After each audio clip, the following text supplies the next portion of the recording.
Yo, what's good with everybody? Welcome back to another episode of the Gifted Hoops podcast. And I'm joined here today by my man, Jay Will. We had a conversation about the Phoenix Suns last year. Great basketball mind. Jay Will, introduce yourself to the people. What's going on, everybody? This is Jay Will. You can find me at Jay Will Got It on all platforms. I'm a basketball analyst. I'm still trying to get into this. So Gifted is a good friend of mine. He know the game as well. Shout out to him and his success. The Bleacher Report news was huge. He'll be doing his thing at Players' Choice and things like that. But we get into it all the time. I host spaces. We'll be throwing on my own playback soon too as well. So you can look for me in all different places. Absolutely. All of his links will be in the description. Make sure to tap in there. You can catch this podcast on Spotify and Apple Podcasts at the Gifted Hoops Podcast. The video version will also be on YouTube. But without further ado, let's get into episode 53. So I got to say, me and Jay Will were here last time. We talked about everything dealing with the Phoenix Suns, and then this season played out. What was your raw reaction to the season, and where do you want to start? Raw reaction to the season wasn't really that much of a it wasn't shocking to me. I felt like coming into the season, we wasn't going to be a good defensive team. We wasn't going to be a good rebounding team. And I thought our offense would only carry us so far because I think that at the end of the day, I don't think that Frank Vogel is an offensive-minded coach. And I don't think we're going to run like a good offensive system to maximize the big three. And then they already had him out of position. So, like, you got Booker playing point, you got Beal playing point. These guys are not points, and you're just trying to figure something out. But then at the same time, you don't put it in an offense to make it easier for them. Playing the point, yeah, it was cooked. So, the overall end of the season, we went through injuries. So, for us to end up as a 6 seed, at the end of the day, we got in by the skin of our teeth type thing. But to still get 49 wins, close to 50, knowing that we was injured that much, it showed me how big of a impact Kevin Durant has still in the league for us to still do that. I think it's like, I don't know, for 3 years in a row, he's been like really awesome defensively. I wouldn't say he's an elite defender, but I would say he has his moments where he's really great, but then he averages out at good. So he's been showcasing that skill set for 3 years, and it helped the Suns this year with really no one else on the team to play defense. So all in all, it turned out the way I expected it. Now, getting swept in the first round, that was a shocker. I think it was a shocker because of the simple fact that I had the Suns winning, but then I knew that we could lose if the Timberwolves actually ran the proper game plan. I didn't think the coach would, and he did. So the way you guard the Suns that worked for them in the regular season is just strictly like take away the three-point line. I think we was a really good three-point shooting team. Grayson Allen had his best year. So I think at the end of the day, you take away the three-point line and just like literally make them 2-point scorers. Everybody thinks Booker is a great 2-point scorer, but his navigation and the way he maneuvered to be able to get 2-point, like to play the 2-point game, if he's being guarded by a certain type of personnel, he's not that good. But if Booker is guarded by a personnel that can't really slow what he does down, I think he becomes a better 2-point scorer. But the Timberwolves had that recipe. So then Bradley Beal's cooked. He's cooked when it comes to playing against the best defenses in the league. I just won't be ever expecting for him to be great. So then now you get to the playoffs, that's exactly what happened. Kevin had like a bad game in that series, but for the most part, Kevin was Kevin. But the rest of the team was just not good. And the lack of depth also showed up in the playoffs. I think that's another thing a lot of people didn't talk about going into the playoffs. Like we beat the Timberwolves every single game. They give us a 3-point line every single game. And then they took away the 3-point line. And then we didn't have no depth. They depth literally killed us. Nas and Nickel didn't play well for the rest of the playoffs, but Nickel played well against the Suns. So they bench depth literally was another part of it where the Suns didn't fix that in the offseason. They thought they did with these minimum deals, and then they realized they couldn't play none of the minimum players. So, all in all, it came out, I'll say 85% of what I expected. That 15% was I wasn't expecting to get swept. But basketball context, I understand why. Yeah, I want to be clear. Like, we mentioned this Suns roster and how incomplete it was. We said that this was going to be a top-heavy roster that was really putting all their eggs in the Bradley Beal, Kevin Durant, and Devin Booker basket. We mentioned that there were some lineups that could be great and positive, but at the end of the day, the depth of the team was going to be in question because there were so many hypothetical rotation players on this roster, and you kind of saw as the season progressed how much in question that was. The first thing you said about KD, a big part of why this team won 49 games was definitely Kevin Durant. His impact defensively and offensively for the entire season was very, very important to getting them there. I think the issue is the injuries that you had, but specifically Bradley Beal. This is something that we talked about before the season. I want to note this. That Bradley Beal name could potentially bite them in the ass in the next 2 to 3 years because of his no trade clause. Because remember, what teams do oftentimes, we going to go get this big name. If things don't work, we'll blow it up. It's fine. Guess what? He has a no trade clause. So it might come down to, well, we can't trade Beal because his value's not there and he doesn't want to be traded because of his no trade clause. So we now have to trade one of Booker or Kevin Durant.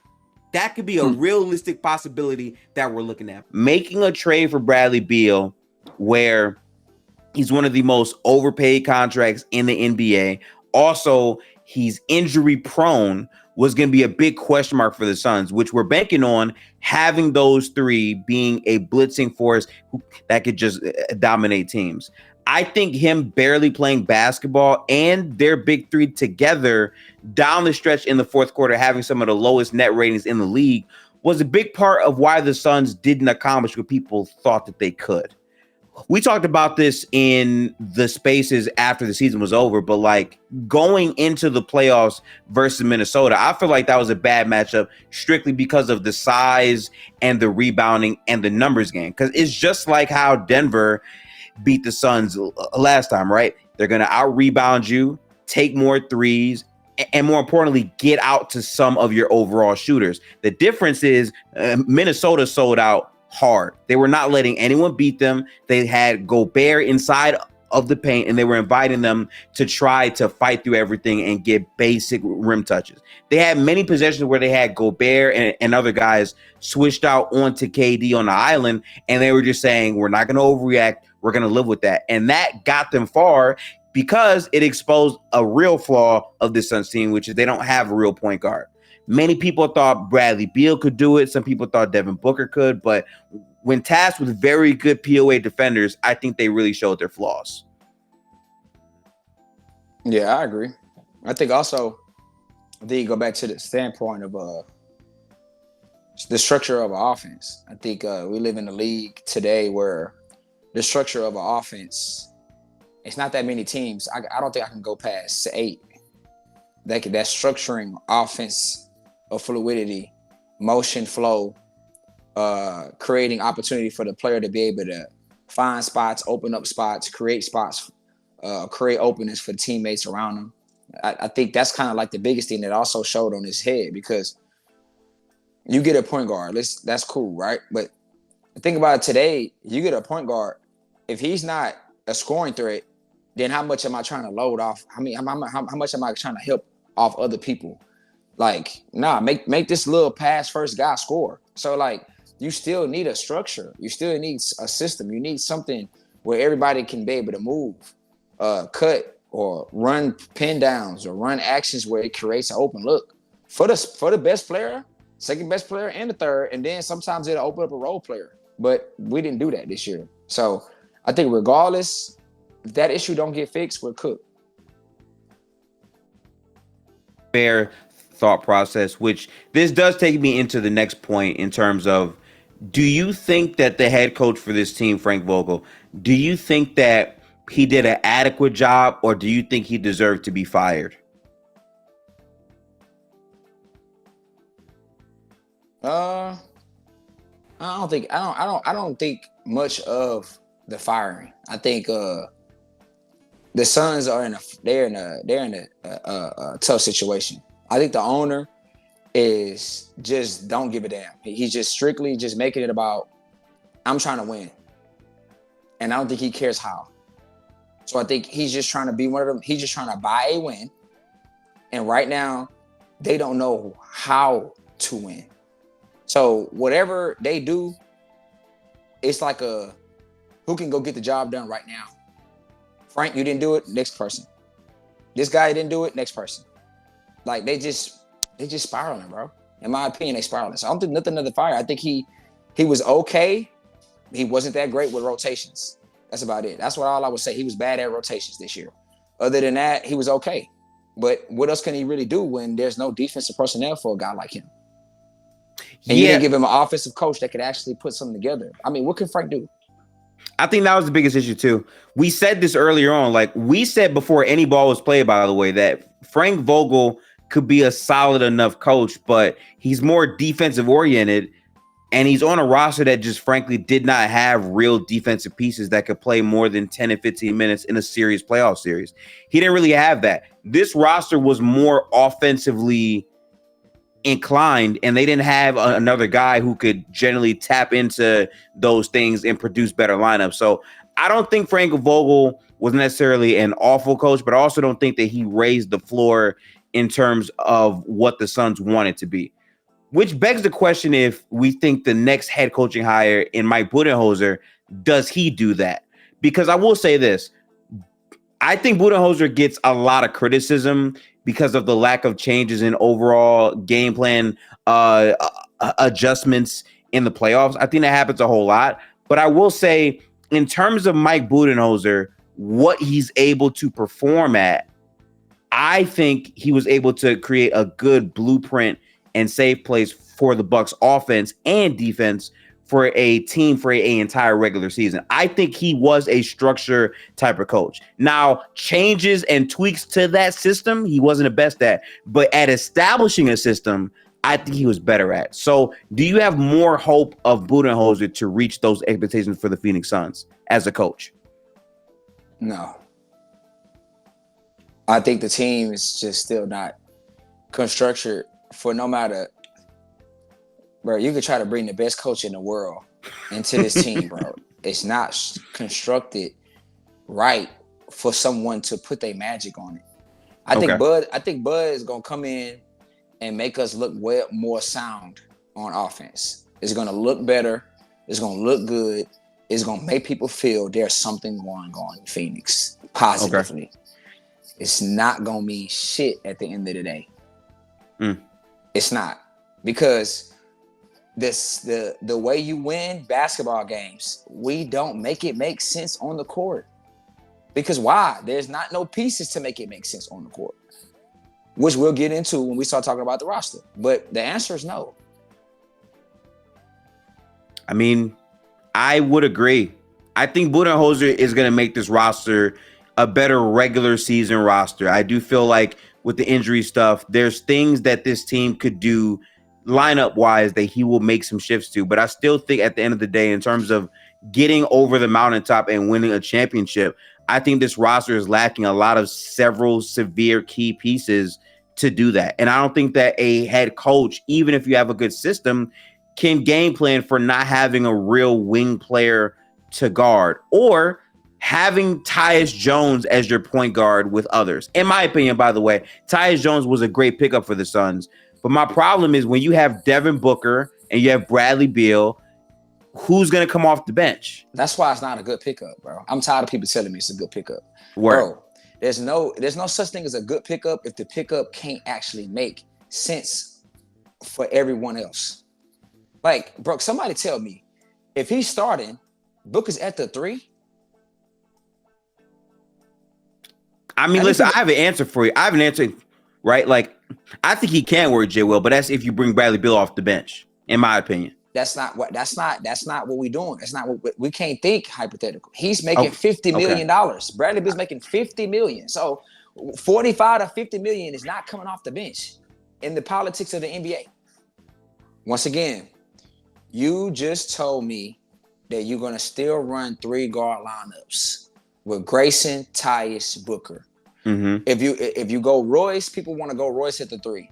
He's 6'4". He's not really a wing.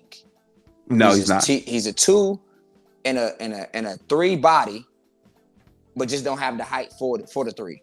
Right. So regardless, the 1, 2, and 3 does not make sense for the Suns. No matter if Beal goes to the bench, Period. no matter if he starts. Monte Morris is on the bench as well. He's gonna come into the game. So he coming out there with what? 2 other guards. Every time it's always gonna be 3 guards, no matter the lineup. Can it make more sense that the ball may move more because Bradley Beal's on the bench? I think it can still move with him starting. I really think if Tyus is out there with Bradley Beal, Booker, and Kevin Durant, I don't think no one cares if Tyus has the ball. Right. I swear, I don't think they care. Bradley Beal will spot up and just play.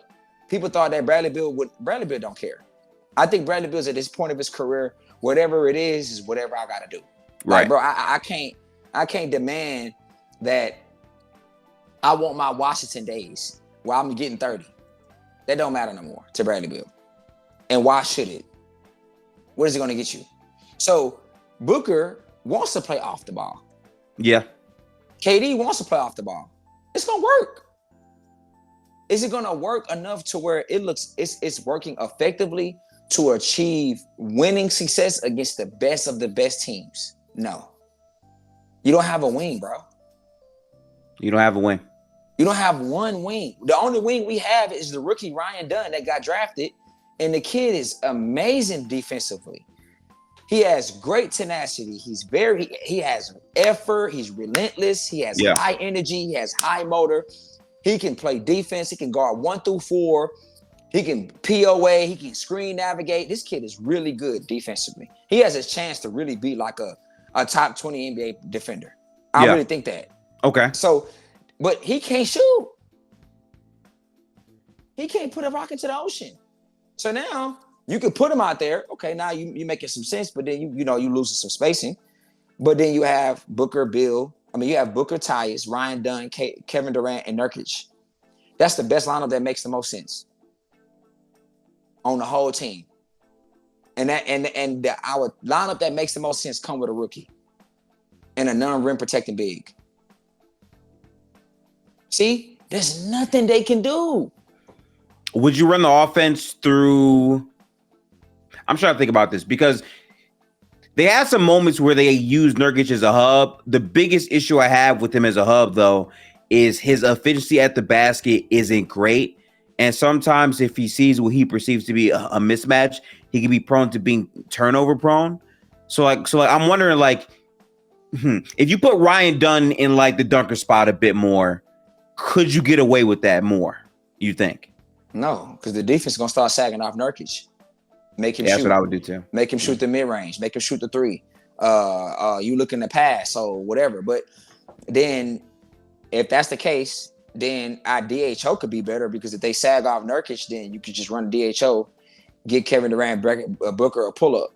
The thing is, there's ways to make offense work with the Suns, no matter what. I'm not focused on offense, though. You focus on defense. I'm focused on rebounding the basketball and defending. I don't care about offense. Because even in the Minnesota Timberwolves, we lost 4 games straight. Yeah. We was close every single game to the third, to the end of the third, middle of the third, or beginning of the fourth. The game didn't get away from us in the first half. Yeah. The game didn't get away from us in the first 6 minutes, 7 minutes of the third. We doing something good. But then it got away from us soon as what? The rebounding fell off. They started getting second chance points. They started getting stops. We couldn't get no stops. They kept getting to the free throw line too. Yep. We couldn't do nothing defensively. We couldn't do nothing on the board. So this is what if everybody want to know the truth on the Suns, in my opinion, coming out of the first round. That is my realistic expectation. Okay. Can the Suns come out the first round? I have 2 things going into this season. Or they're going to make the playoffs.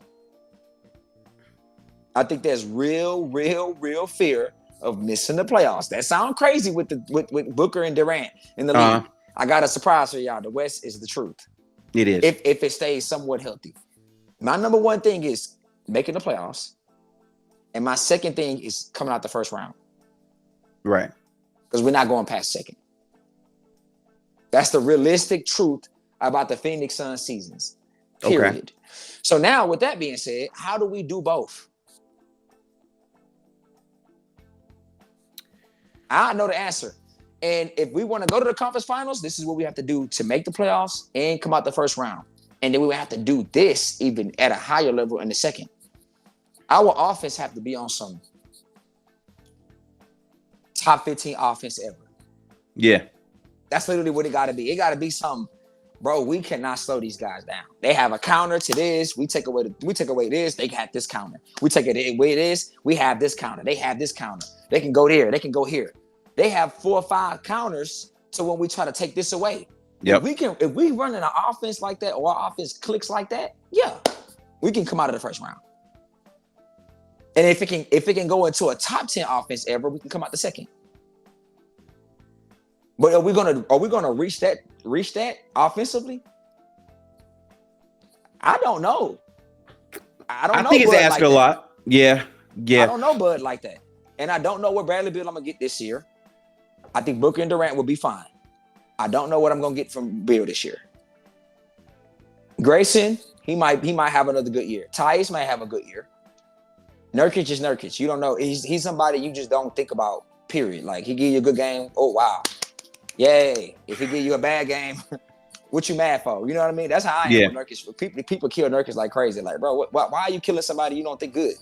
So, and then the bench, Bull, he can have some solid games. This is what the Suns got. We got a bunch of, we don't know who going to show up, but if they do, yeah.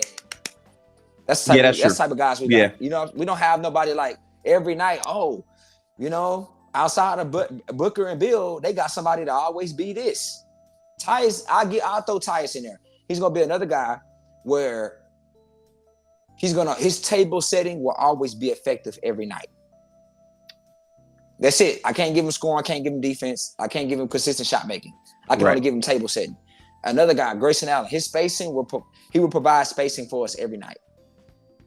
Outside of them 4 players, there's nothing else I can tell you, bro. That's a lot, man. I agree with what you're saying. I think for the Suns, this has to be a transitioning year. Look, I'm gonna cut to the chase, right? I think the problem with the roster is you don't have wings. You don't have enough guys who rebound the ball. You don't have enough two-way players. You don't have enough guys that night to night can be consistent in that type of role. And I think the biggest problem is there is no solution to that unless, and this goes back to what we talked about on the first pod, there's a massive roster shift. And it has to be Bradley Beal. But as you said, he's making $50 million. He has a no trade clause. So there's no way to really get off of his money. In my opinion, I think the Suns are going to do everything in their power to not trade KD or Booker. I think they're going to try to get Bradley Beal's money out somehow, some way. That's the problem.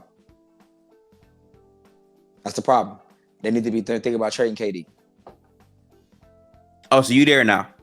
I've been there. I've been there. Once I saw this roster and I watched it through the regular season, I thought trade deadline they supposed to get rid of KD. Okay. I think they need to be trying to maximize getting picks as much as they can, and the only person that can get you some picks is KD. But the longer you wait, the longer he ages, the longer he start, the more he starts to look worse, because eventually it's going to happen. I don't know when it's going to kick in, but it's going to happen. And when it does, what are they going to do? Because then at that point, you ain't going to get no assets from KD out of a KD trade. It's best to do it right now. While he's still, to me, I think he's still top 5-ish. To some people, he's top 7, 8-ish. So regardless, he's a top 8 player. Yeah. In the world. You're gonna get something for that if you think fast. If you move now. But this owner wants to be stubborn and try to say, if I trade KD, that means I lost the Brooklyn trade. 100%. That means I lost the idea to my fans that we're not winning the championship. I lost out that my ego gets hit because I came in. Now that I learned more reports, is that the first owner was not with trading for Kevin Durant right away. Right.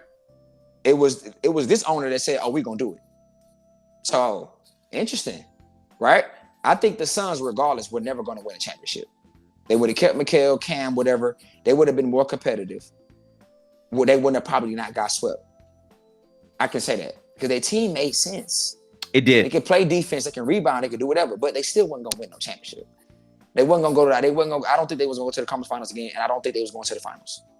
So regardless, they was not gonna get to the finals. Regardless, KD, no KD.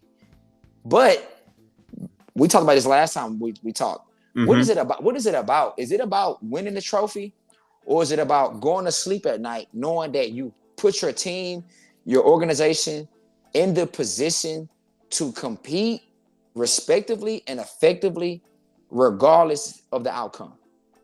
Because guess what? And you can win a championship with that formula. You just need to add talent, right? But keep the sense of it there: wings, spacing, rebounding, rim protection, passing, playmaking, shot creation. Keep it all there. This team has only have what?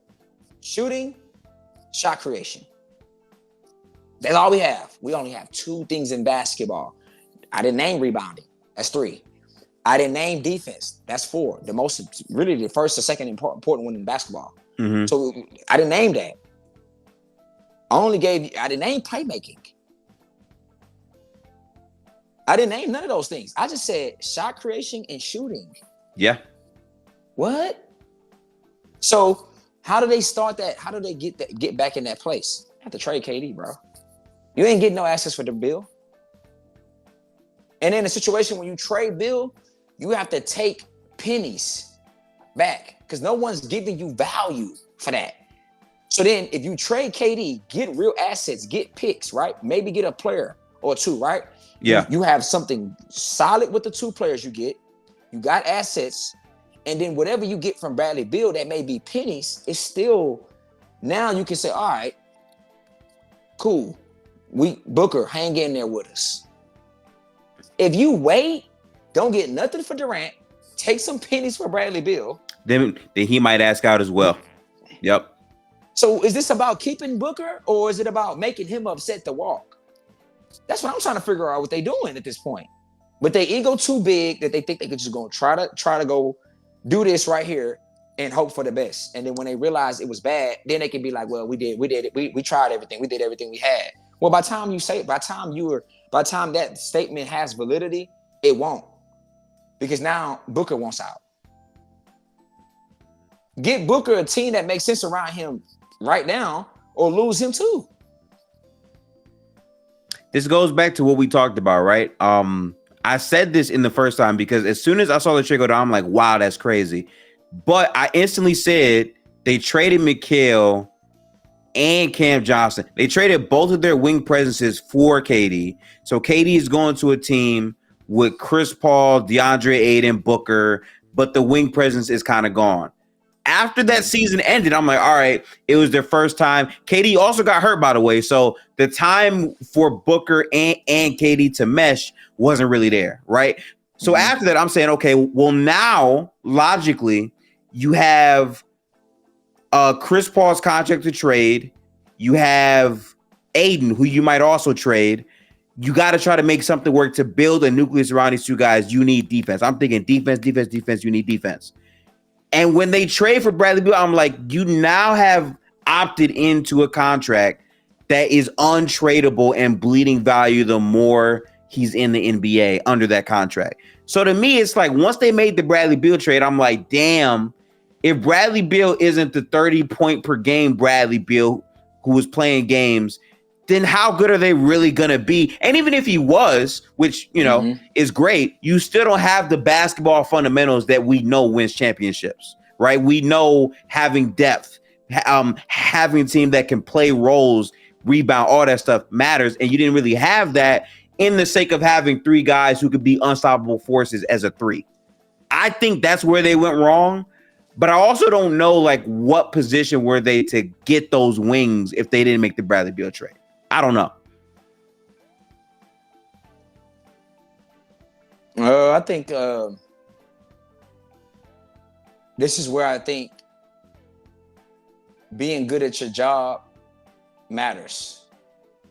because for that question right there, I don't know what position they would have been in if they don't. You know what I mean? Yeah. Well, before you trade for Kevin Durant, I really think all great organizations, before you make a trade, you think about what else you can do after and what you can't do after. Yes. If you make a trade to make the trade and then say, well, we'll figure it out later. I don't think that was good business. I don't think you was being smart all the way through. I don't think you was making a sound choice.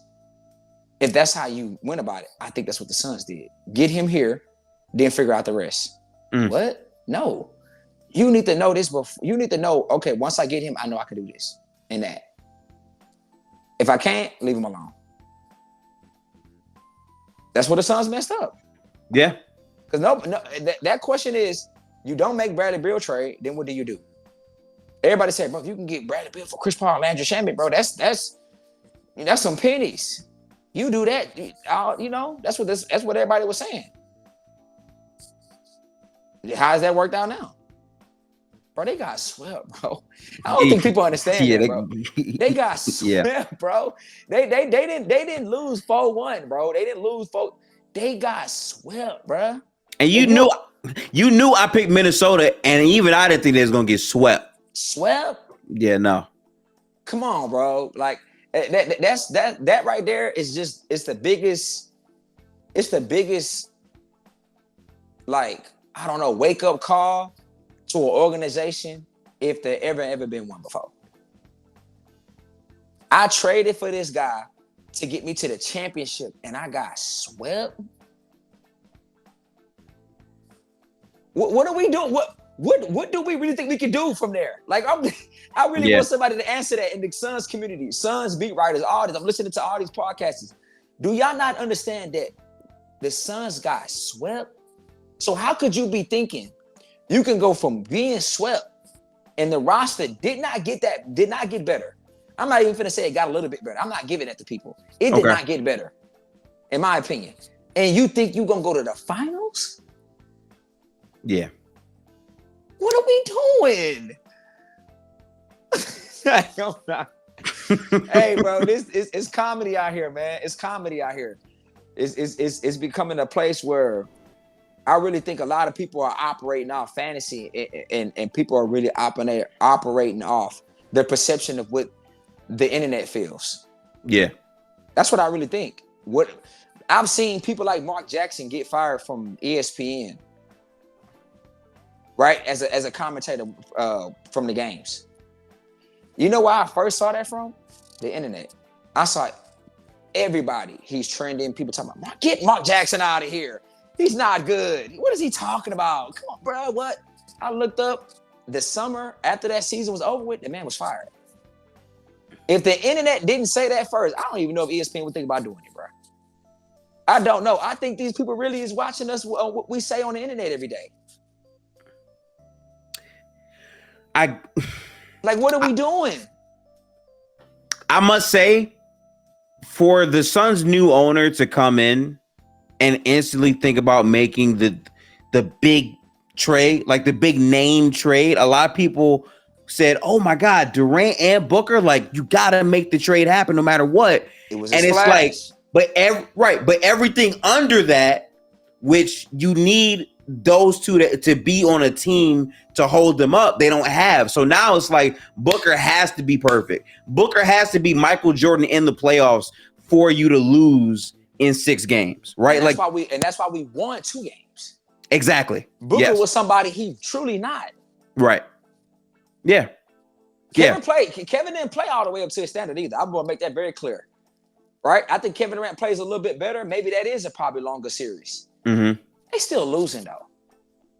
Because sooner or later, bro, they, like you said, they're not perfect. That's another thing about sports. We act like these dudes are 2K players. Turn the fatigue off. Turn the injuries off. Yep. Right? Turn the sliders up. You know what I'm saying? Turn it all up. Turn it all up. Turn it all off and go. You better go win. Man, are we crazy? Bro, the teams that win championships, bro, they literally have players go do this when you can't do this. You fall off, your shot ain't falling tonight, I'm going to pick you up over here. I'm going to pick you up over there. That's basketball, bro. That's sports. If anybody been watching sports forever, that's what it is, bro. What the Suns think they doing? Put Booker and Kevin Durant out there and they want them to go get 90 points apiece, 80 points apiece. I swear. Yeah. And then they think Bradley Beal was going to come in and get them another 25. And he wasn't great either.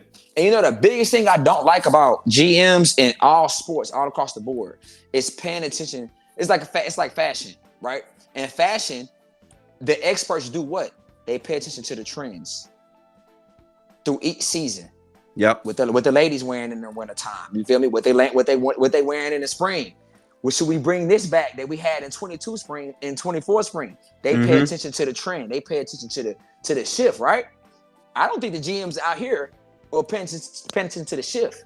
This is why you got to give people like Sam Presti and Brad Stevens all the flowers. All the flowers in the world. They paid attention to the shift. They realize this is all perimeter. So let's go get two-way guys everywhere. They can defend, catch, shoot, put the ball on the floor. You feel me? That's what they doing. What the Suns did, they didn't pay attention to the shift. They didn't pay attention to the shift. How do you think you're going to build a championship team? You don't got not one elite or a great 3-and-D wing. One. Not one.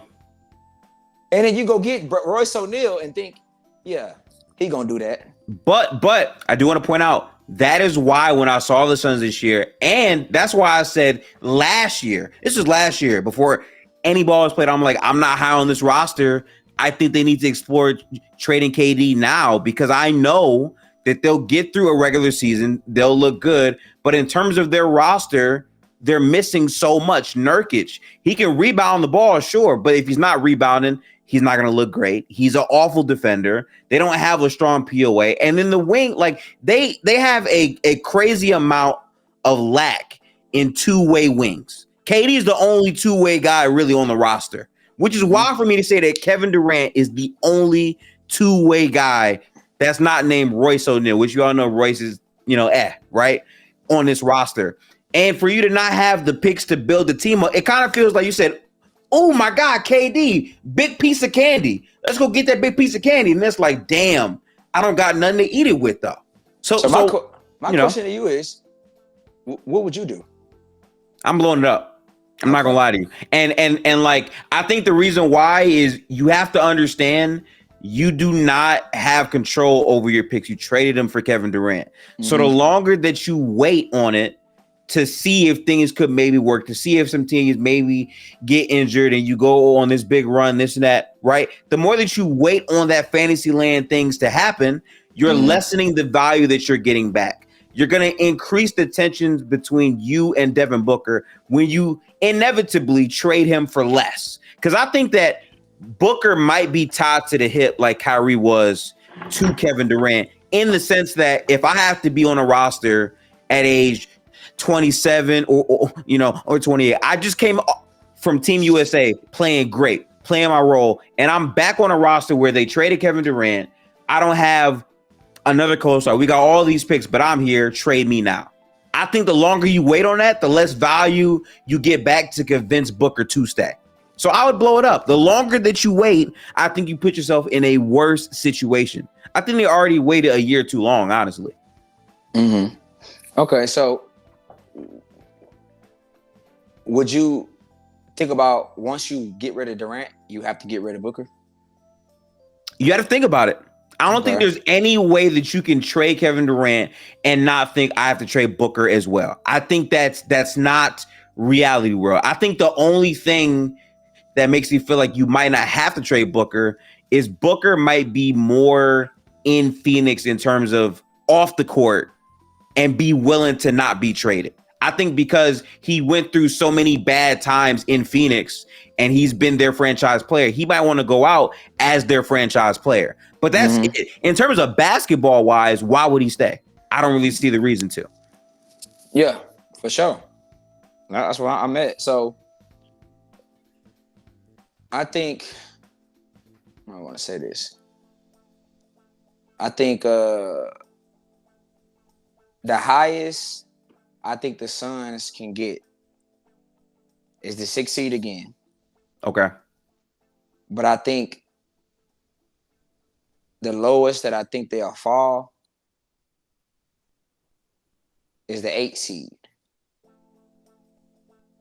Okay. So I think the expectation for the Suns, if they don't get the 6th or the 7th, and the reason why I say the 7th is because you have home court advantage in the playing game. Mm-hmm. That's one. And you got 2 opportunities to make the playoffs. So I think that should be the realistic goal. 6th seed, 2nd seed, it should be the fall. Okay. 8 seed should be the lowest you get, but you should be disappointed. Because I think, yeah, you still got 2 games to win, but you want to be a team that if you're trying to come out your first round, you want to be a 7th seed team. You want to be a team that controls home court. You want to be a team that go win the game in home court, take care of your business, and then get into the playoffs. Exactly. You don't want to be the team in the 8th seed playing on the road to a team that's just as good as you and then lose it, and then now you got to play another one. And you didn't have home court. Yeah. It just signals like, yo, what are we doing? I think realistically, you're right about that too. Because remember, as a Warriors fan, seeing my team out there, right? When they were in the play-in versus the Kings, I'm like, wait a minute. So now they're on the road as a 10 seed or whatever it was, and you have to win 2 games just to squeeze into the playoffs. So even if you win both of those, the well-rested team who's had time to watch you, scout you even further through these matchups now has time to prepare for you. I think if you're the Suns, you're right. You have to try to aim to not make the play-in, because not making the play-in period is way better than being there, number one. But if you have to be in the play-in, at least be a 7 seed, to where at least you have home court. So maybe some role player can pop off in some 1-game elimination and you can move on. I agree with that. Yeah. So how do you see the Suns shipping out? Seeding. I'm leaning. What's up? Are they a first round exit to you?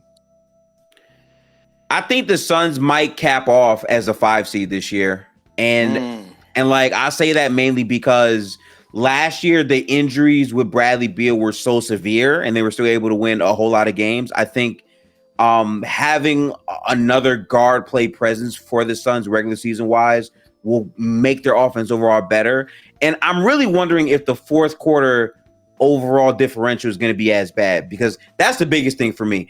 Offensively, when the 3 were together, they played better, but down the stretch in the fourth quarter, they were god awful. They had one of the worst net ratings in the league beyond, I believe, the Miami Heat. So if they're able to be better in that aspect, you can probably win overall more games. So I think because of that, they could be in that 5 or 6 range. But again, if I'm factoring in injuries and health and all of that, I think this might be a play-in team, if I'm being real. I think their peak is probably 5, though. I do think I can see them doing that.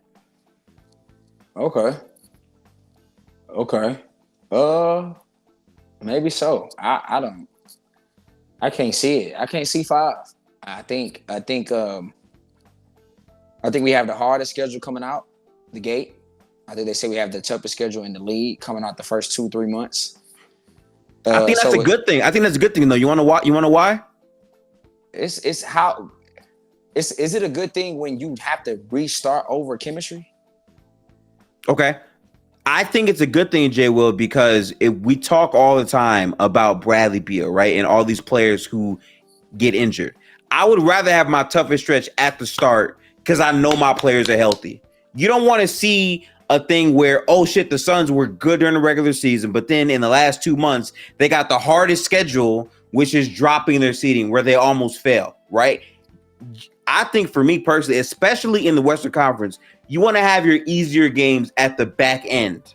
I think that's a good thing for them, honestly. I do. I hear you, but it's like you got to reestablish chemistry while you playing the toughest teams in the league. That's true. I don't know. And then this is another thing too.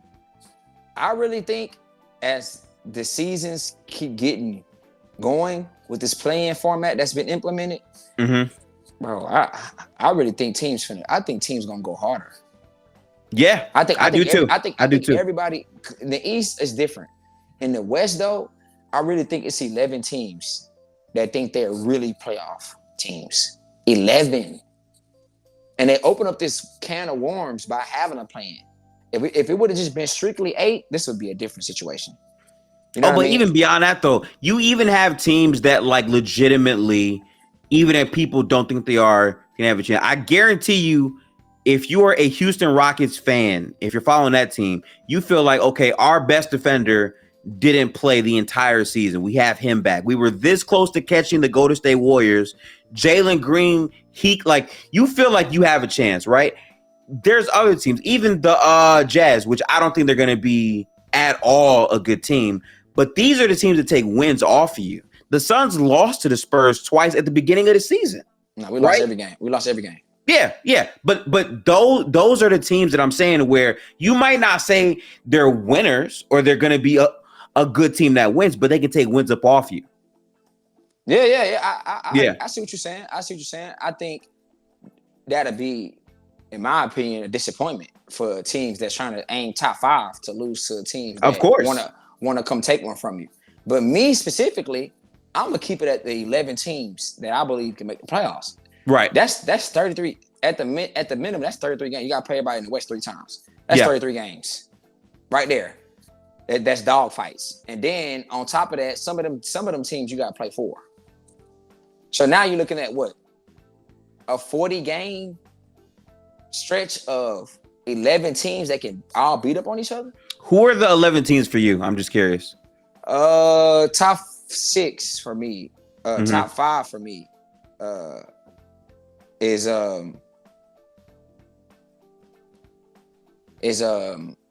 Minnesota. That's not in order. Minnesota, Denver, OKC,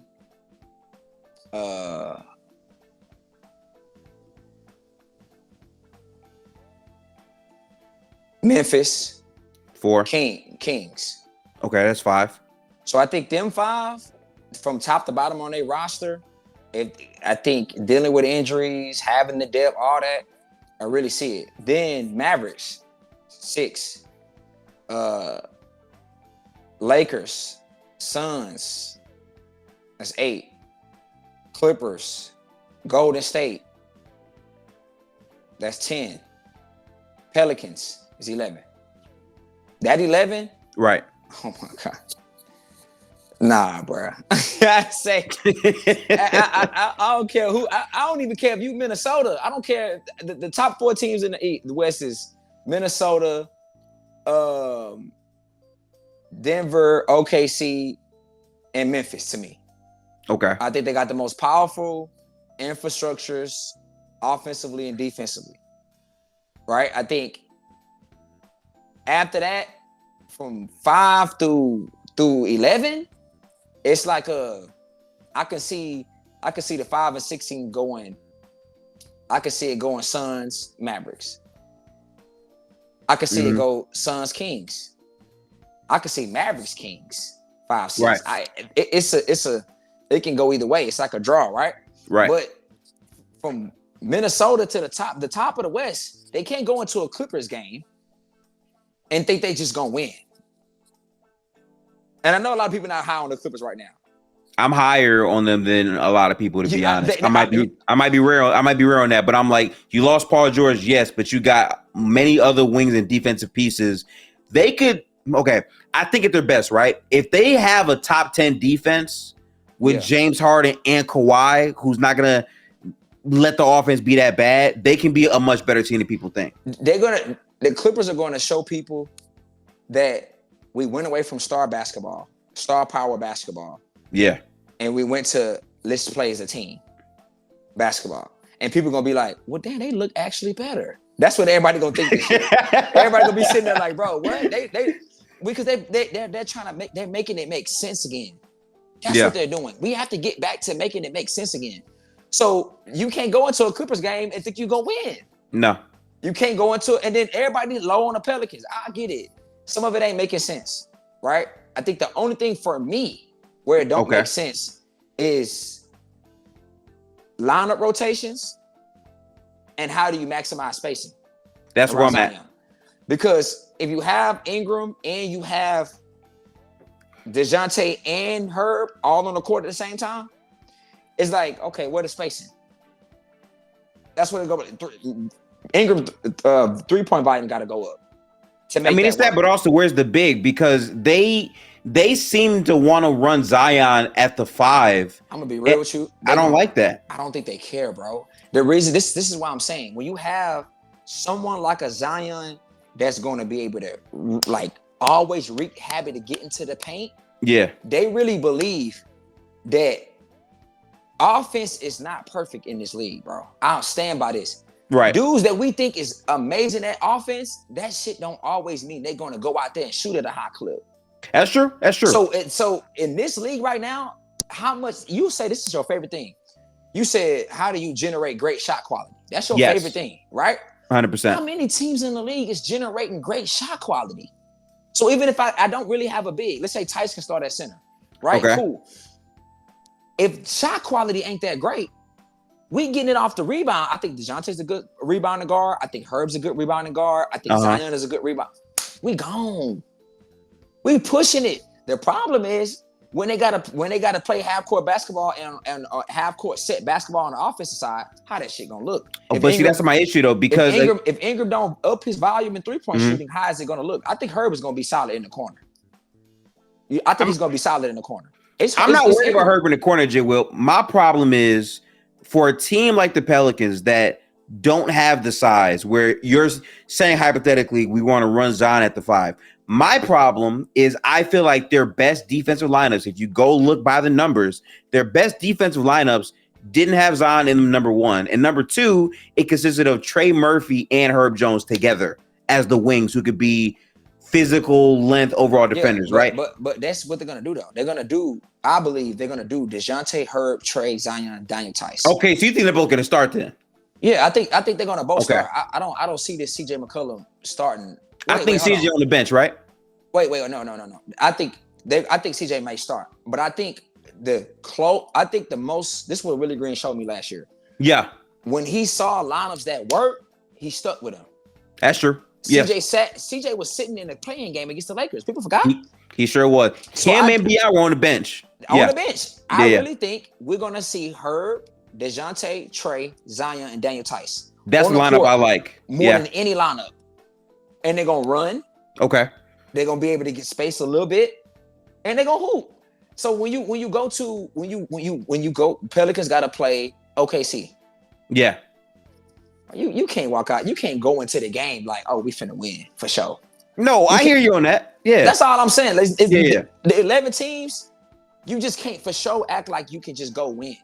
I'm just a bit nervous of having Zion as like your full-time 5, though. The only team out of that 11. Feel away. The only team out of the 11, right, is your team that people gonna feel they can get a dub. Yeah. That's the one team out of 11. They think, oh, Golden State. They didn't add Laurie. They got some pieces, but I mean, they still small. So we straight, right? Where's the shot creator outside of Steph? They still didn't solve that, bro. Yeah. So now it's still all on Steph. There's nobody else to step up to him. There's no even Klay gave you 17 points per game. Klay's gone. Yeah. He sometimes still drove 2 off a screen, bro. That's something. It's better than nothing.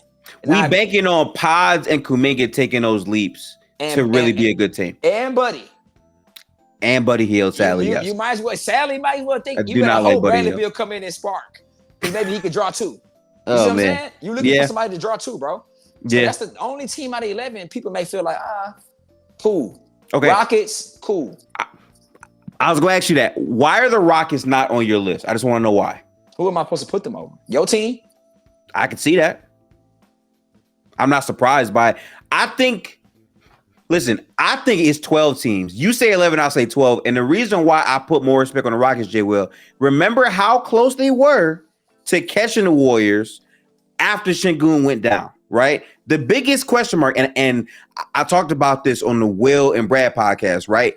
Jalen Green, is he fake? Is he real? Is he in between? Cool. Tari Eason not playing the majority of the season as an impactful defender, as the guy that did the dirty work things that we all know matters, he wasn't there. If he's back into the lineup, he's going to add wins by just being there, on top of adding to their flexibility with with Jalen Green, Amen Thompson, right? I think that gives them grace to be a much better team under Ime, who we all know is all about defense. You just got better. Your team just got better defensively. We did. So I think y'all know what y'all want to do. I don't think the Rockets know what they want to do yet. That's true too. I don't think all these Rockets fans want to keep telling me, "Oh, we doing this, we doing that, we doing that," and they telling me the best player is Sengun. You agree? What? That the best player in the Rockets is Sengun. Yeah. Okay. See now, I do. Everybody in the Rockets conversation or discourse, right? Thinks Sengun's the best player. I don't think he should be the best player. I'll say that. He ain't the best player. Okay, who you think the best player is? Jalen, he's the best player. But since he's not looking like the best player, since he's not looking like the best player, Sengun gets it by default. That's my issue. I agree. Is Sengun better, period? Or is he better because he's getting it by default? So if your best player ain't truly better, period, and what are you trying to do? You still trying to figure out how to make him and Jalen work. You trying to figure out how to make Fred VanVleet blend in with the youngins. Jabari goes times where he goes games where he don't shoot. Oh, but listen, I'm not telling you that they are like favorites, right?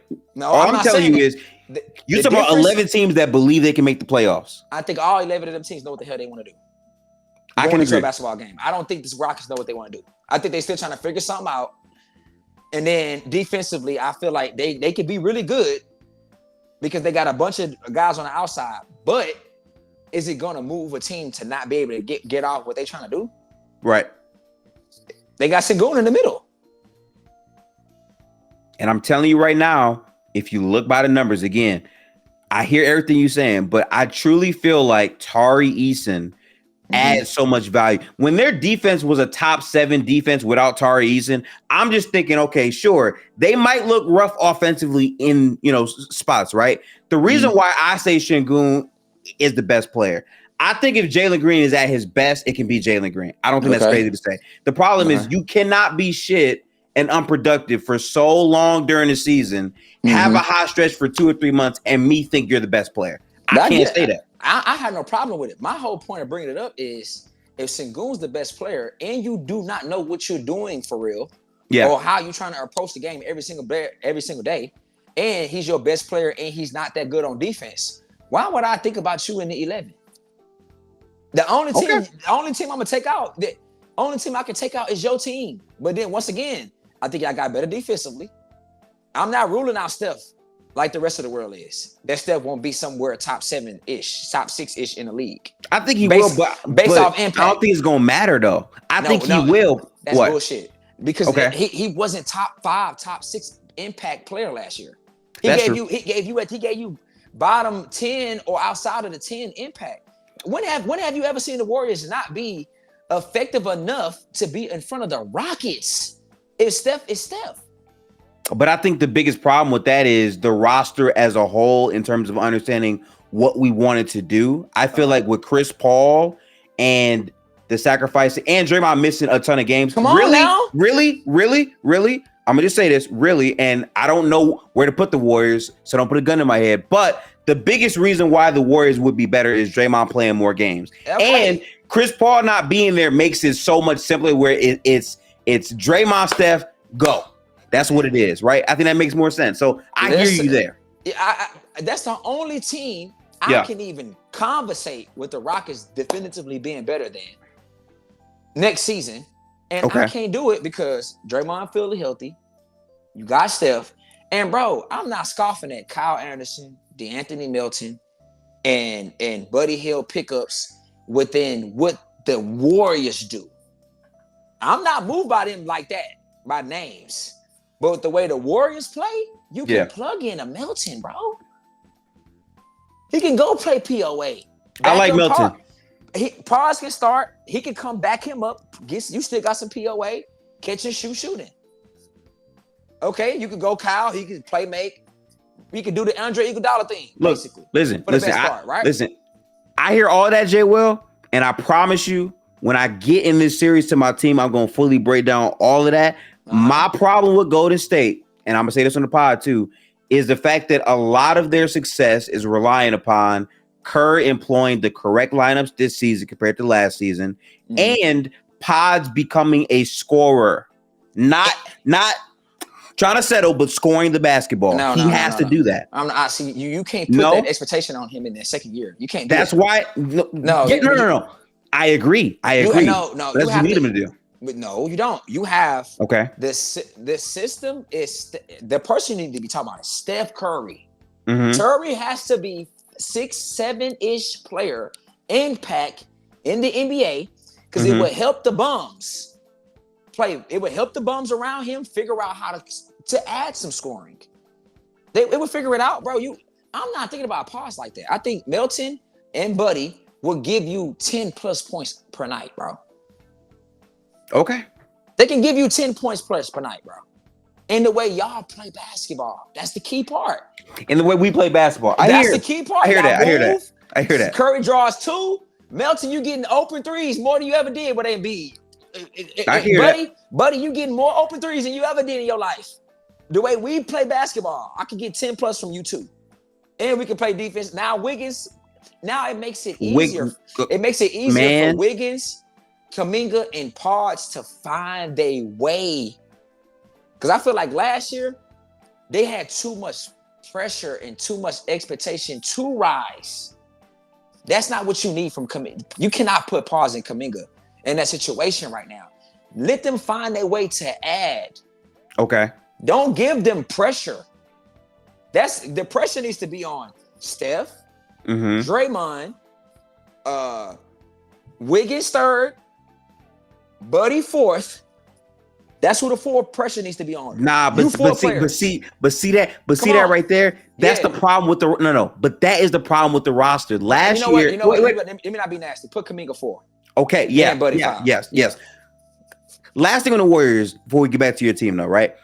The issue that I have is the fact that we're saying Andrew Wiggins had too much pressure to overcome. When night to night, I'm just asking you to get 16 clean. Instead, it's 11 points on some of the worst shooting splits of his career. His defense ain't even looked the same for the entire season.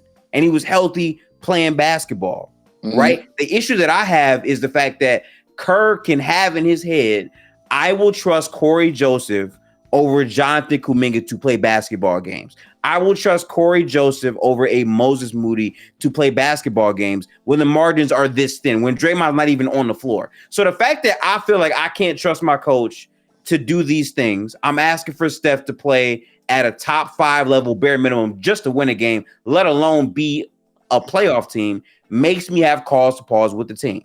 I'm going to leave it there. We'll get to more of those as we get closer and closer to the offseason. But I think all the moves that they made, Jay Will, was moves that supplement a bigger move. Where, okay, you made the big move now. You traded one of the 2 young core guys, but you got all these pieces to complement that. We didn't make the setup big move. Instead, we did all the moves that would really support that.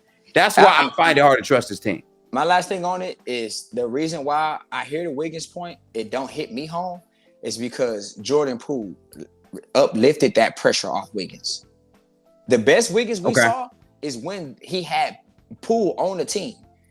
So that goes back to my point. The other guys that actually can score the basketball has to add to relieve pressure from guys that's not supposed to be dealing with pressure anyway. And then they'll help you add.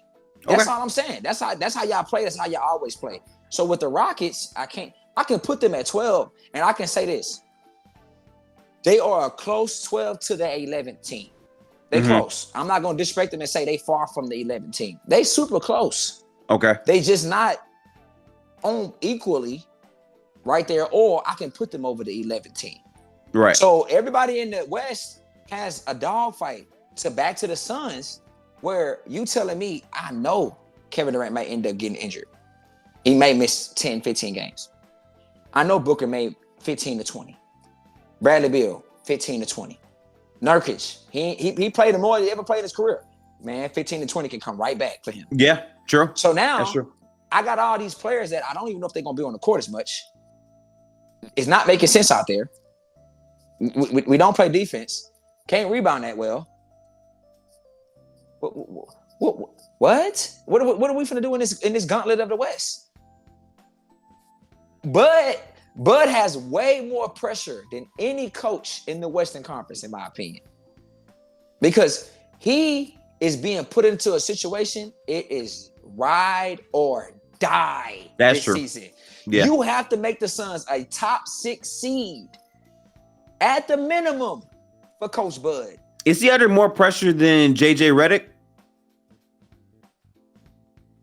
Because JJ Redick's team fundamentally has LeBron and Anthony Davis, players that are looked at to be top 10 players that should be good enough to win and go that far. And he's playing for a franchise where everyone's eyes are on them more than the Suns. People think the Suns better than the Lakers. You think so? People think that. Okay. So at the end of the day, I always disagree with that. I always thought that it was an equal playing field. If the Lakers play bully ball against us, we're losing a 7-game series to the Lakers. If the Lakers play perimeter basketball with the Suns you feel like you can win that, right? That's how I always feel about the Lakers. Right. So yes, if he come in and make them play to their identity, which is beat the teams up in the inside, and then get to the outside. If he brings that in, the Lakers are gonna be fine. And another thing is, is Lakers in championship a bust to you? Are they in that situation? This is a hard question for me because if you ask me basketball-wise, I would say no. I don't think they're contenders. Is FanDuel, the sports books, is anybody putting them at the top to compete for a championship? I don't think they're doing that for the Suns either, though. I don't think they're doing that for the Suns either. But the difference between the Suns and the Lakers is that we traded everything. All your assets for that's true. Championship. That is true, yes. The Lakers already won a chip, and they just trying to go get another one. Yeah. That's why Bud has more pressure. Okay. I can buy that. The only thing that's iffy, though, is knowing LeBron doesn't have that many years left. Every year for them, while they have LeBron James with Anthony Davis for them, feels like championship or bust, even if we don't think that they are contenders, I feel like. And the second thing is, JJ is going to get that, it was his first year. He might get that. Bud is going to get, you already won a chip. What's good? That's true. That part is true, yeah. You've been in the league. You went from Giannis to KD. What's the problem? They will say that. Yeah, Bud got that. He on that fire unnecessarily, but that's just the situation he in. Right. So now, if they don't get a top 6 seed, he gonna get scrutiny. Mm-hmm. Kevin Durant's gonna get the whole, KD ain't the same. KD's getting older. He ain't this and that. He gonna get killed second. Yep. Right, and then third. People gonna want to be like, they want to be fake woke. We knew the Suns wasn't built right. Man, get out of here, bro. So my point is, blow it up at 1. Okay. If you don't blow it up, lock up a top 6 seed. And the third point, come out the first round. It would be embarrassing if you don't come out of the first round at least. If your goal as a owner from the ownership is to win a championship. If that's your goal and you can't come out the first round, bro, what are we doing? Okay, so let's get to that then. In the Western Conference, based off where you think the Suns are going to land seeding wise, who are the teams the Suns are beating in the first round? Are they beating Memphis in the first round? I would say this is how I'm gonna answer this question, bro. These questions. Okay. I'm gonna tell you they can, but I'm gonna tell you what I'm banking on. Okay.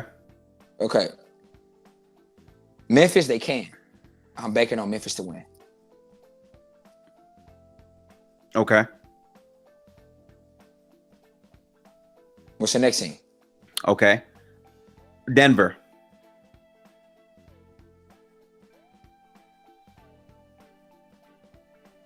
They can win. And what I would bank on, I would bank on Denver right now, but I need to see how this season may play out to where I think that they took a hit with spacing. Mm-hmm. And I don't know if Jamal Murray is, well, I've always been the one that's never really like a highly guy on Jamal Murray. So I don't know if Jamal Murray is rising up to a top 15 player again in the playoffs type of situation. And if he don't, yeah, I think by the end of the year, I think that I would feel confident that if the Suns look good, we can win. Okay. That's a team that I would bank on Denver right now.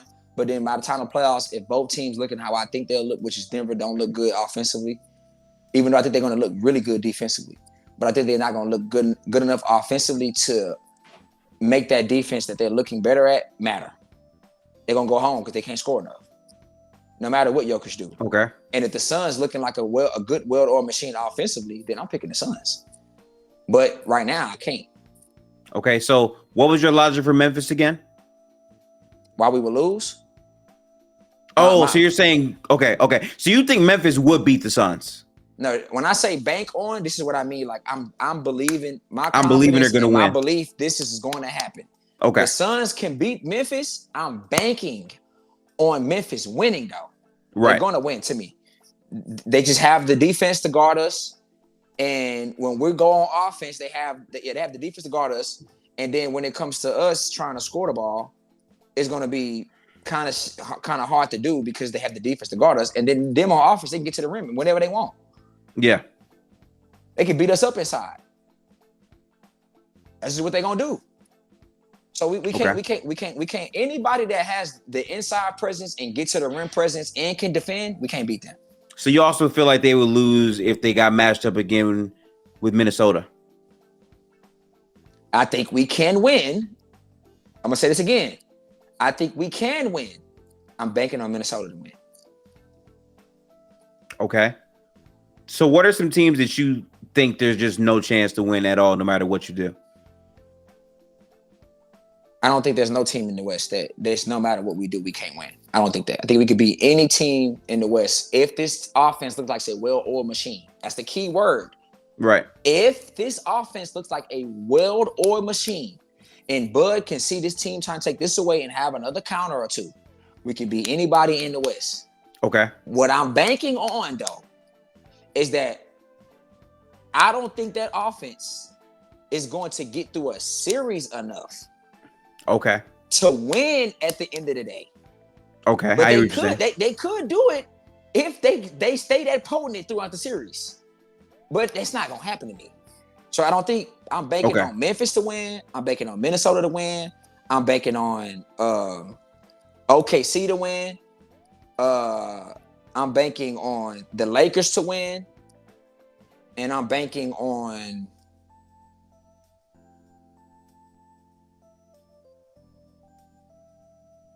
those are the 4 teams I'm banking on. I stand pat on. Denver and Dallas, I would favor them. Okay. I would favor them, but I think we can win. Interesting. That is very, very, very interesting. I feel like what you're basically saying is based off the offensive talent on this roster, if they look like a well-oiled machine in terms of getting to the shots that they want to consistently get to, if their shot diet is winning out, if the three-point volume is increased, in that type of situation, you'll be relying on that shot making to get you through a series. You're saying that they can reach that level, but relying on that for a full series and then multiple series at that is not realistic. That's why you're banking on That makes sense to me. And that's why I think they're going to lose any first round matchup. Okay, so you don't think that they're going to be able to get out the first round. You think they can, but you don't think they will. No. Okay. I don't think so. I don't see it. That offense not going to stay. It's not going to stay that way. If they would have to prove to me that offense would stay throughout that whole series, all the way through the same, for me to think, I was wrong. Right. They pulled it off. But I really think every team I name, who has a weak defense? They all got good defense. Memphis, OKC, Minnesota, Denver, Mavericks. And Denver's defense is going to be weaker than what it was last year. Yeah. You think Denver's defense going to be weaker? Yes, I do. 100%. Hey, I don't know about that, Pop. I think losing KCP is a very big loss defensively. I think that going from that to now listen, here's the caveat though, right? Just like you have the things you bank on. If the young talent pops athletically with Christian Brown and also Peyton Watson, their defense could, as an extension, get better. It's going to happen too, though. I believe it's going to happen. And Russ also plays defense. Russ plays defense, yeah. So I don't see I think Christian Brown wants to start. I think he's ready. I think one thing about Denver's development system, they're like the Spurs. Okay. They really have a true development system that when they lost KCP, they were not worried about it defensively. They worry about it offensively, though. If they not, they delusional. But they're not worried about it defensively. Christian is finna really come in and be exactly what we saw. Close to KCP. Not equally, but close enough. Where it keeps their defense the same. And Peyton is going to have a better year defensively, and Russ is also a good defender. Yeah, I'm just saying that for me, Russ is definitely a better pickup than Reggie for sure. I agree with that. But when I'm looking at it, it's like, well, instead of like Christian Brown replacing KCP, I'm saying beforehand you had KCP and Christian Brown. You had staggers that could work and make sense with that, right? Yeah, and more importantly, because of the offense, KCP was a great fit to make their defense better. Yeah, he could do both. When you lose that pillar, you need Christian Brown to be a viable offensive player to justify him playing. If he's a good defender, but he's not that offensively, he can't really play. And then what does that mean? That means your defense really isn't going to be as good. So I have two teams I think we can beat. Denver and Dallas. But I still say no in the end. Okay. Do you have a team that we can beat in the first round?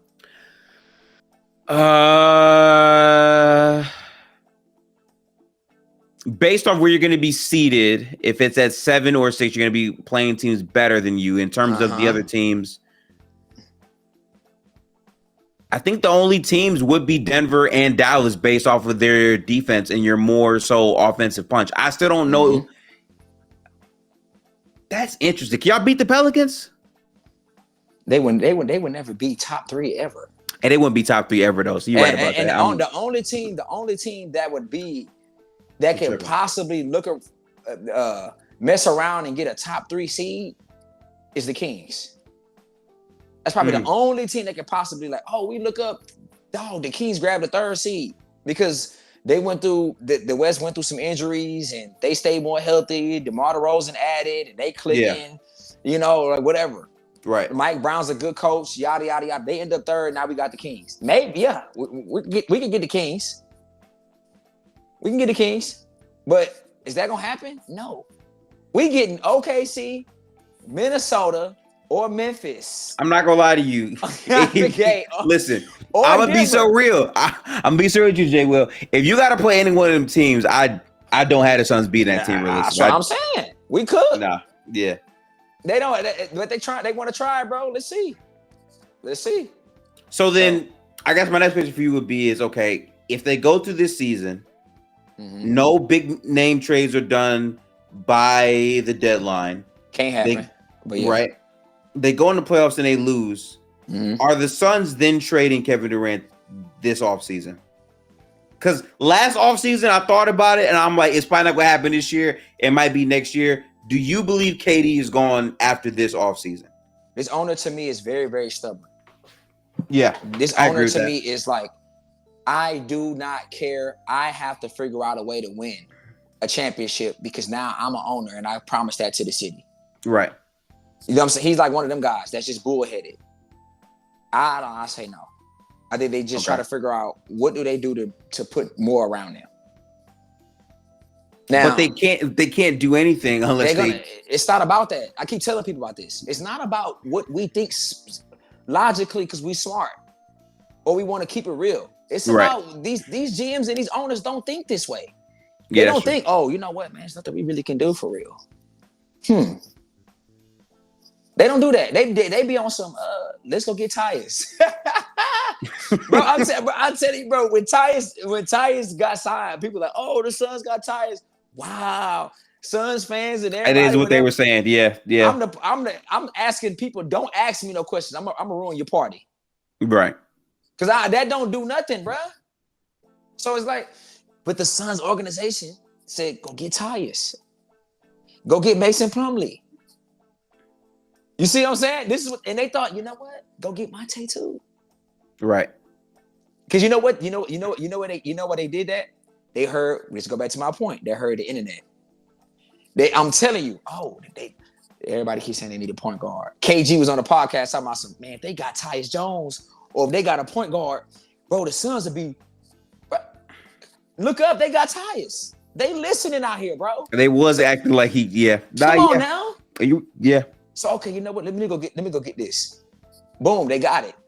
Drew Eubanks was some shit. Mason Plumlee's a little bit better. We can get let's go get Monte. Let's go get Mason Plumlee. Mm-hmm. That secures our better big man lineup off the bench. That's what they thinking. Yeah. So if they thinking that, you know what, just a little bit of here, a little bit of there, we'll be fine. We came out of the Denver series, remember? Yep. We won 2 games. The narrative, we was the only team that beat them twice. And we had Josh Okogie and all them other guys out there not spacing the floor. Guess what they said? Let's go get Grayson. You see, they trying to make these little small moves. I will get Bradley Beal to really turn it up. Yeah. They really think they have it in stock to go win, bro. They think this. So next summer, Kevin Durant will be going through a whole other offseason, trying to figure out how to, put the little pieces into the puzzle because we got something here.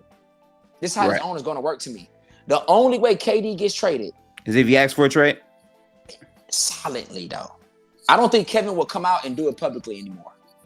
I've been told people this. People keep telling me Kevin Durant don't care about what nobody think no more. Man, please. He does not want to see, Kevin Durant requested another trade. See what I mean? He don't want to go through that. He's going to do it silently. Hey, bro, I want out. But don't publish it. Don't say it. Just do it underneath the scenes, bro.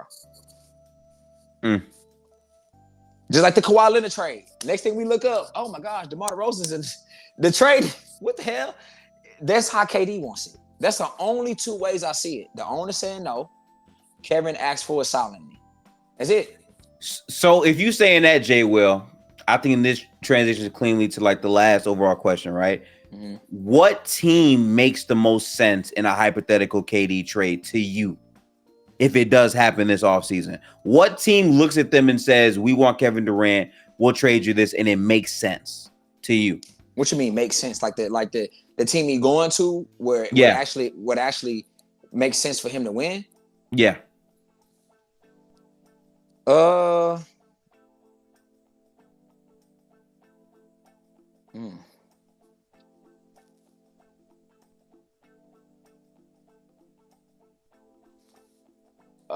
No order. Memphis, OKC, the Heat, the Knicks, and the Timberwolves. I think those are the only 5 that make sense. I can agree with those 5. Okay. So I think that's why I think this is hard. Because the teams I think that make sense, Kevin is the type of guy, and I put this on him. I don't sympathize for him in this situation that he's in Phoenix.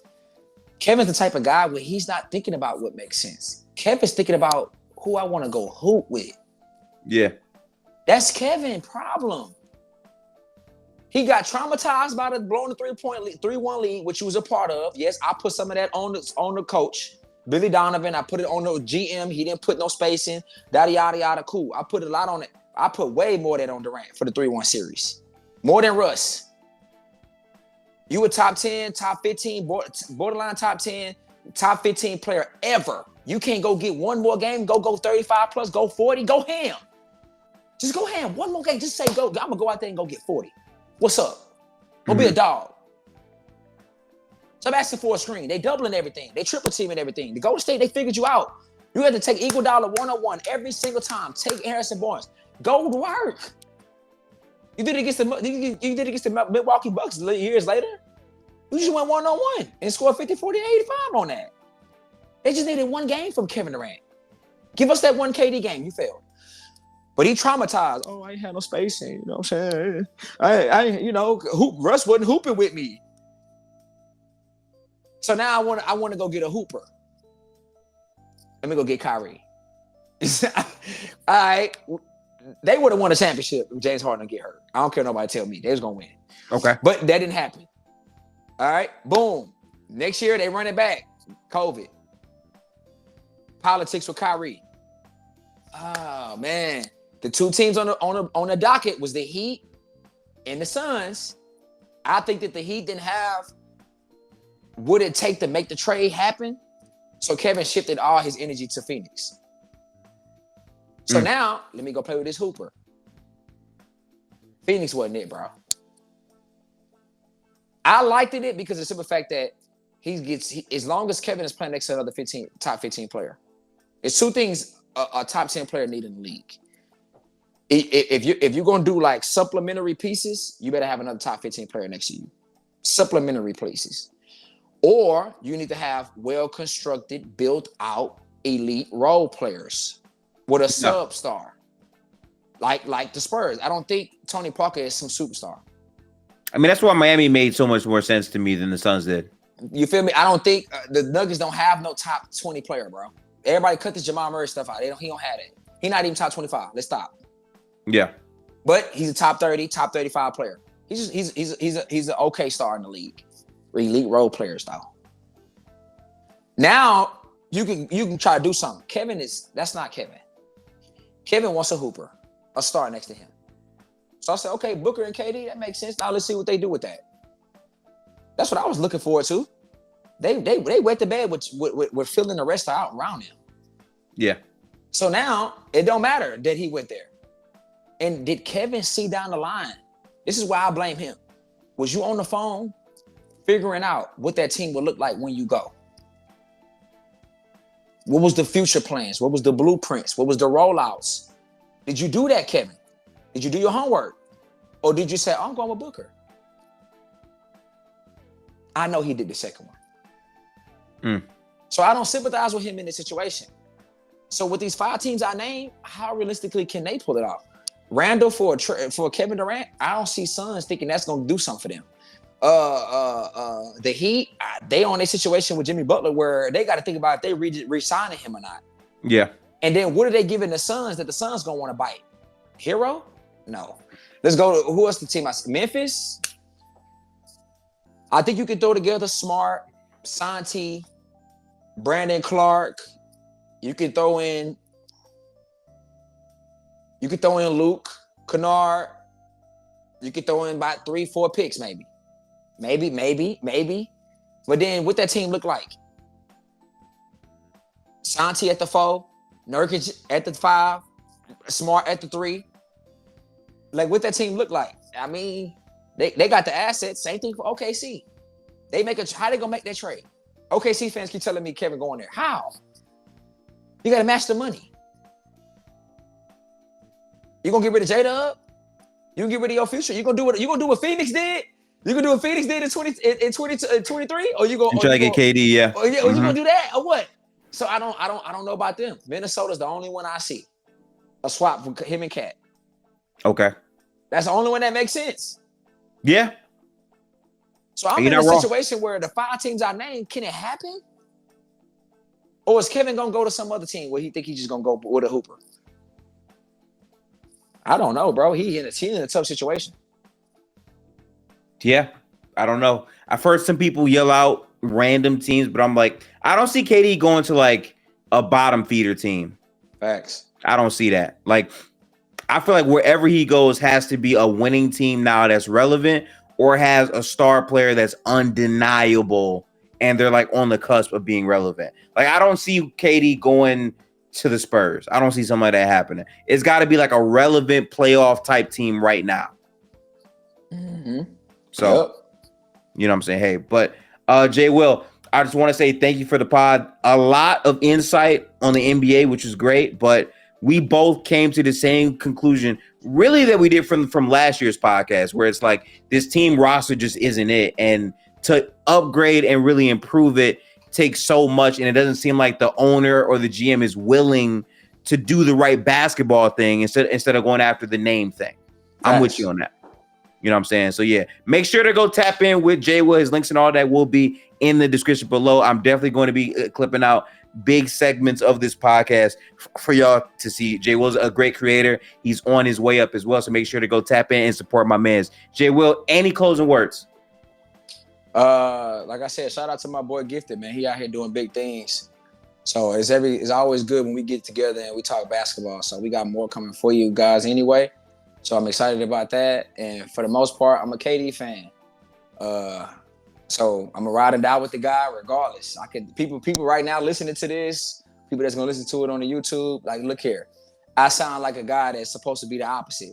Oh man, cheer the team up. You know what I'm saying? Like, talk about your boy. You know what I'm saying? Talk about them, in a positive light. They can do this and do that in the playoffs. He ain't in a good situation. It's just the truth. So I'm just keeping it real about the team.